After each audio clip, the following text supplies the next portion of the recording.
Okay, students, now I am going to teach you the theme 11 of your history part 3rd, Rebels and the Raj, the revolt of 1857 and its representation.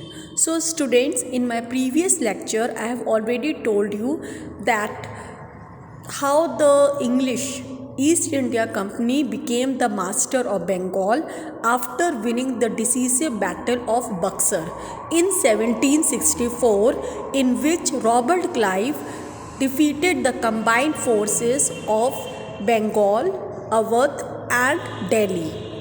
And when ultimately Mir Zafar, Shuja-ud-Dawla and Shah Alam, who was the then Emperor of Delhi, was defeated in the Battle of 1764, which was known as Battle of Buxar, turned the fate of the English East India Company. And the English East India Company, they rose as the masters of Bengal when ultimately the defeated Shah Alam II, he offered the Diwani rights to the English East India Company, in which the English East India Company not only has the right to lay down the administration over Bengal, but also to collect the revenue. And as English East India Company was a trading company, its mere interest was to collect more and more profit from India. And when it got the right of Diwani, then through the revenue that it had collected from the peasants of Bengal, it started buying the raw materials and then it was exporting to its own native country, that is in England, and selling it in more prices. So in this way, the English East India Company enhanced its profit. So its main interest was to enhance profit, then to lay down the administration. So during the Robert Clive started the policy of dual administration, in which the whole rights of revenue collection was under the hands of the English East India Company, but the administration was with the puppet ruler, which was placed by the English East India Company. But these puppet ruler, they sometimes when they interrupted in the wrong policies of the English East India Company, then English East India Company came under direct conflict with the puppet rulers, and hence this system of the dual administration did not work for long, and finally it was removed. And then with the Charter Act of with the Charter Act of 1773, which was also known as the Regulating Act of 1773, the British Parliament, it passed an order that now whatever the functioning of the English East India Company will be under the complete supervision of the British Parliament. And so Warren Hastings, he became the first Governor General of English East India Company of Bengal, which was placed by the British Parliament, and he became the Governor General in 1772 of Bengal. So Warren Hastings was the first Governor General of Bengal of English East India Company. So when Warren Hastings came in India, he also started with his revenue policies, and he, along with the Charles Cornwallis, who was also known as the father of Indian administration, they introduced a new policy which also was known as the permanent settlement.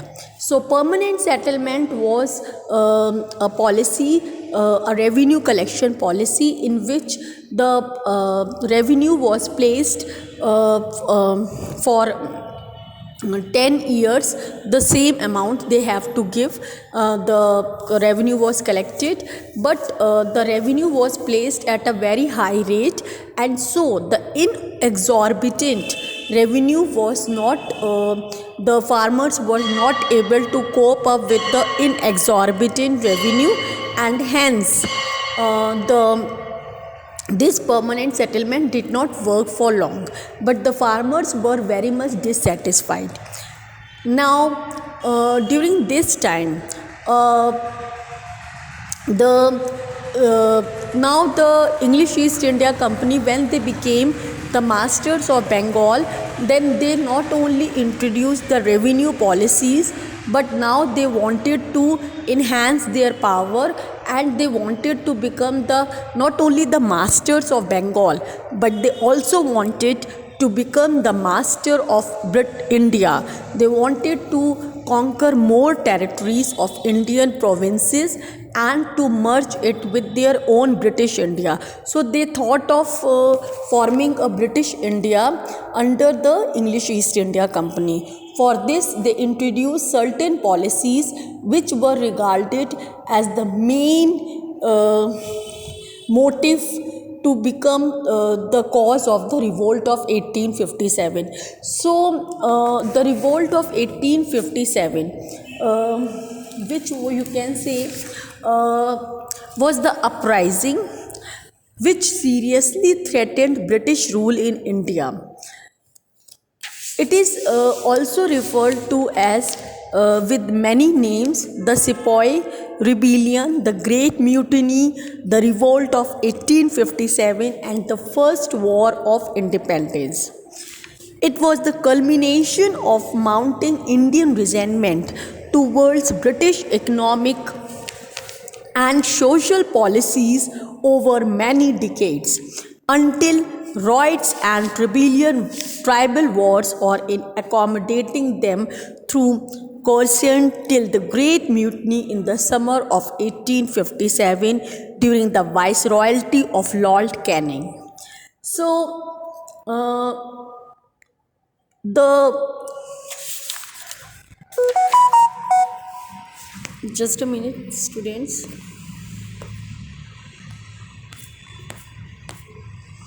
So, the revolt of 1857 was the most dramatic instance of India's struggle against foreign rule, but it was no sudden occurrence.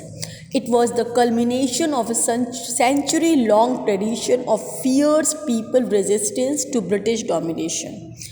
Because the Britishers, when they became the masters of the Bengal, then they also thought of acquiring the other provinces of the Indian subcontinent, which were ruled by their own monarchs. Okay, and they wanted to merge it with the British India, and this way they had a dream of making a British India and to rule upon the British India.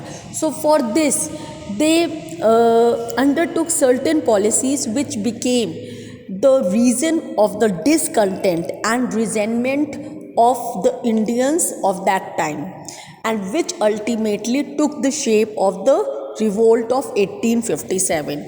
So, what were the main causes of the revolt? Why this revolt of 1857 is also referred to as the First War of Indian Independence? First of all, the causes. First of all, I will tell you the causes, and then I will let you know why it was known as the First War of Indian Independence. So the main cause was the policies that were introduced by the English East India Company. So first is the policy of annexations. So when we are talking about the causes of the revolt, I will go subsequently, and first I will mention over here the policies related to the annexation. That will come into the political causes. So political causes में first आएगा policies of annexation, in which the English East India Company introduced certain policies to conquer the states of the monarchical rulers and first was the subsidiary alliance. So subsidiary alliance was the policy of annexation which was introduced by Lord Wellesley. Okay, and this policy was introduced by Lord Wellesley in 1798. uh, Now, what was the policy of means subsidiary alliance? In this policy, any Indian ruler who wanted to take the protection of the English East India Company, they have to accept the subjugation, or you can say they have to accept the sovereignty of the English East India Company, and they have to completely go under the full means they have to accept them as sovereign, means they have to accept their subordination. The Indian rulers who wanted to go for the subsidiary alliance, they have to accept the sovereignty of the English East India Company, or you can say in other words subjugation or subordination of the English East India Company, in which they were first of all they have to undergo certain terms and conditions. And what were the terms and conditions? That first of all, that Indian ruler has to maintain a very big huge army of the English East India Company in their province, in their expense, and they cannot they were not entitled to maintain their own army, but they have to maintain the army of the English East India Company. Then second thing was that British resident was placed in the Indian ruler court, and who was always keeping an eye on the political and the personal affairs of the king every time, and can interfere anytime. Okay, then third was that if that particular Indian ruler who has accepted the subsidiary alliance, if he wants to make an alliance with other Indian ruler or with other European companies who have also entered India before the English East India Company, so if he makes an alliance with other European companies, then that particular Indian ruler has to take the permission of the English East India Company whether to have the alliance with that particular European company or not. And if that particular Indian ruler does not take the prior permission and does the alliance with other European company or other Indian ruler, then it was considered as a breach of contract, and so on these grounds his whole territory was annexed by the English East India Company. So those Indian rulers who accepted the subsidiary alliance, they were now just like puppet rulers, because they don't have their own independent decision, they cannot take independent decision, and they did not have any independent identity. They were under the complete mercy of the English East India Company. So in this way, this was the one policy of annexation. And then second was the doctrine of lapse, which was introduced by Lord Dalhousie in 1848, in which those Indian rulers who have accepted the subsidiary alliance, they if that particular ruler dies without a legal heir, then his adopted son was not entitled to inherit his throne, but ultimately his that particular territory passes to the or lapses to the English East India Company. Means if a ruler dies without a biological son, and his adopted son will not be entitled to inherit the throne, and his territory will then go to the English East India Company. So these two pursuing these two policies, the English East India Company had annexed many Indian territories and merged it with the British India. So the rulers were dissatisfied, and especially the rulers like the Rani Jhansi Lakshmi Bai, whose Jhansi was annexed like this. And then there were other like Okay, Nagpur, Sambalpur, and all that. So many territories were annexed in this man, and so these Indian rulers were dissatisfied with the English East India Company, and they wanted that to throw the Britishers from from India. Okay, they wanted to defeat them, and they wanted to oust the British from India. Then, second political reason, which ultimately was the main reason for the dissatisfaction, was that Bahadur Shah Zafar II, who was the then emperor of Delhi and India, he was very old person, and he was told by the English East India Company that after his death his sons will not be entitled to inherit him, and his whole country will means his whole empire will lapse into the British English East India Company, and the English East India Company will become the real emperor of India. So this was another reason. And then third was the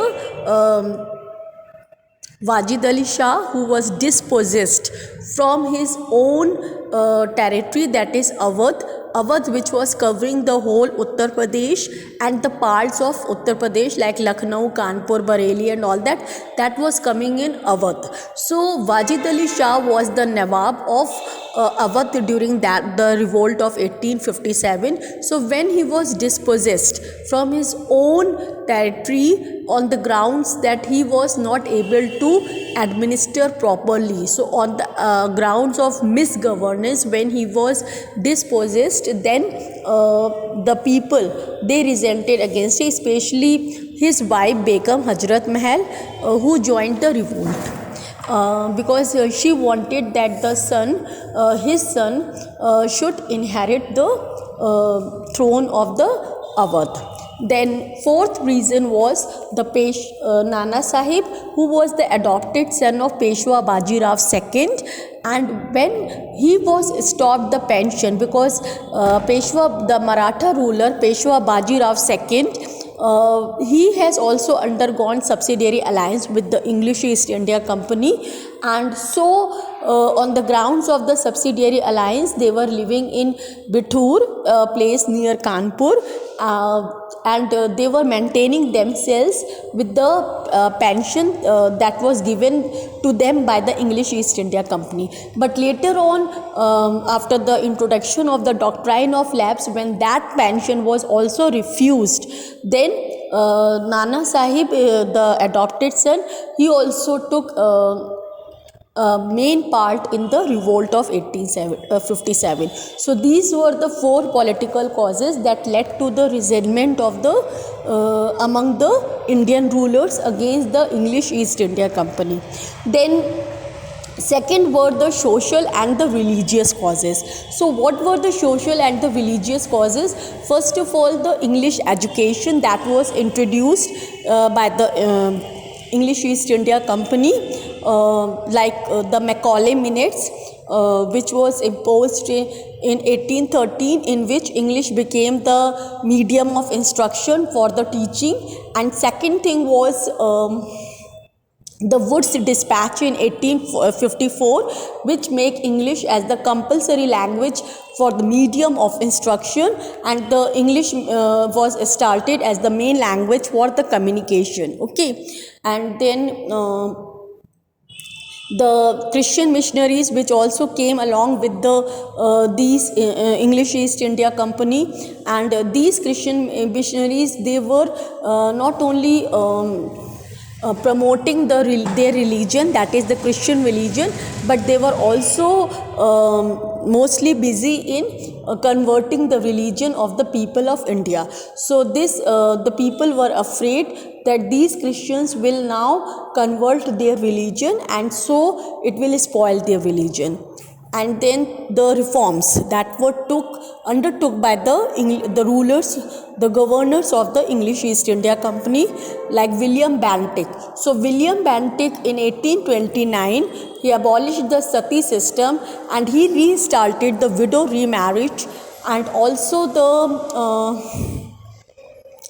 the girls in means the marriage age of the girls was increased, okay, and the education for the girls, so which the especially the orthodox Hindus did not like, and they started resentment against, they showed their resentment against the reforms that were done by the English East India, as they thought that they were trying to interfere in their social and religion matter, okay. And so these were the some of the social and the religious causes that were disliked by the most of the orthodox people of India, like Brahmins and Muslims, like Parda system and all that was not liked by the Maulvis. Then the economic causes were also there, like deindustrialization was brought by the English East India Company with the introduction of their cloth in Indian market, and the custom duty was imposed on the Indian goods that were exported to their own country, and thus the sale of their goods in the foreign market also reduced. So this led to the great, you can say, deindustrialization, and which ultimately brought weavers in a very very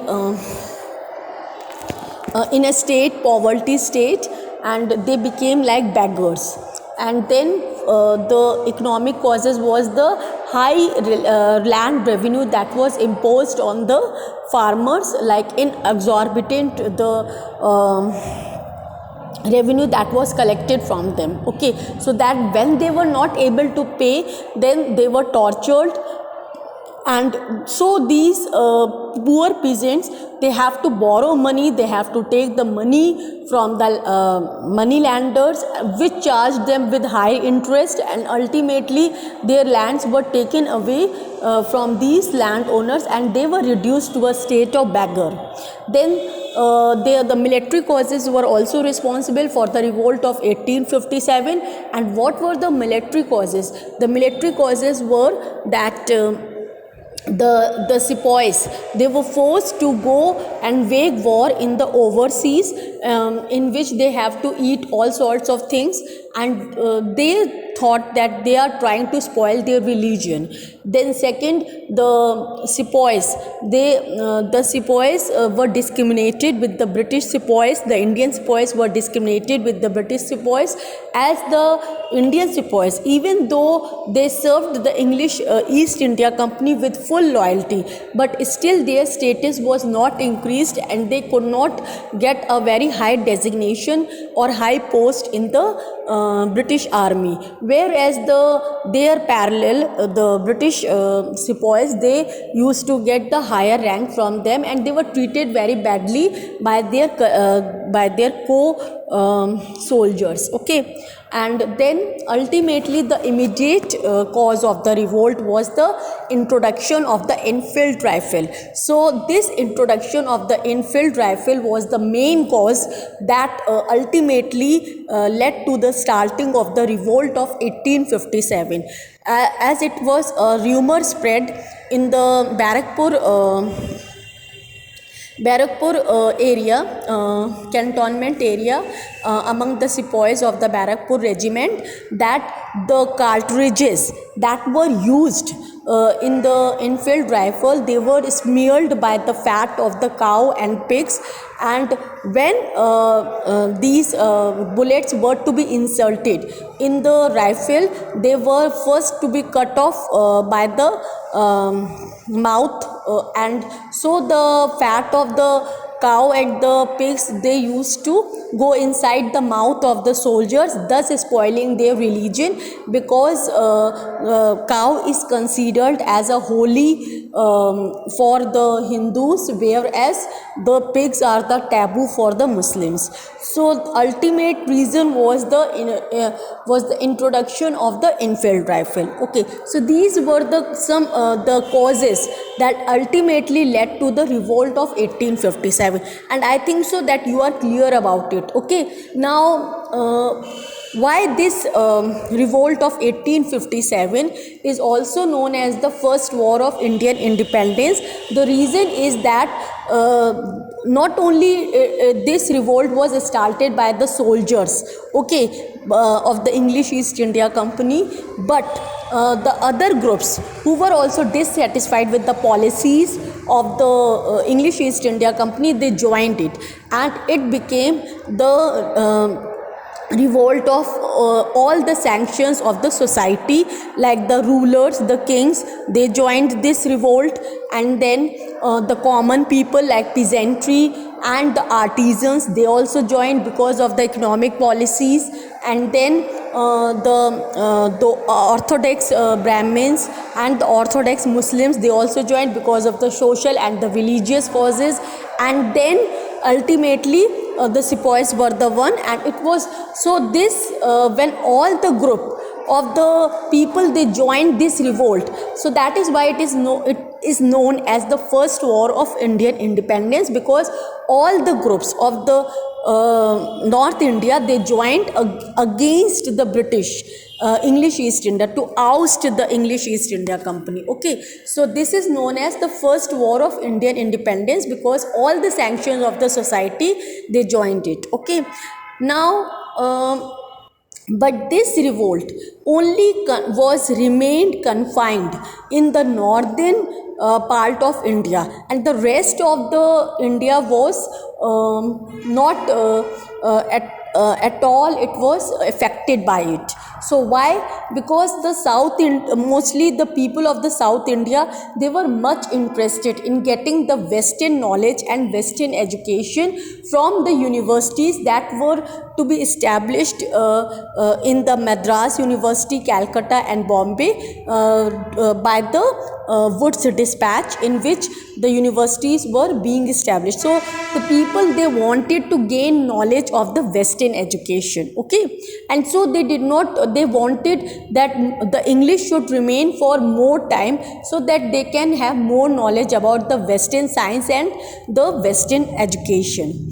Then the Rajasthan, the revolt did not spread to Rajasthan, because they were also satisfied, and even to Nepal and other adjoining areas like Punjab and all that. So only this confined in some parts of the Uttar Pradesh and in Madhya Pradesh and Bihar, and then Delhi. These were the main reasons where the revolt started. So I think so this much is clear to you, and then I will, in the next lecture, I will tell you how the outbreak of the revolt started. Thank you very much, students. I hope that you have understood it very well.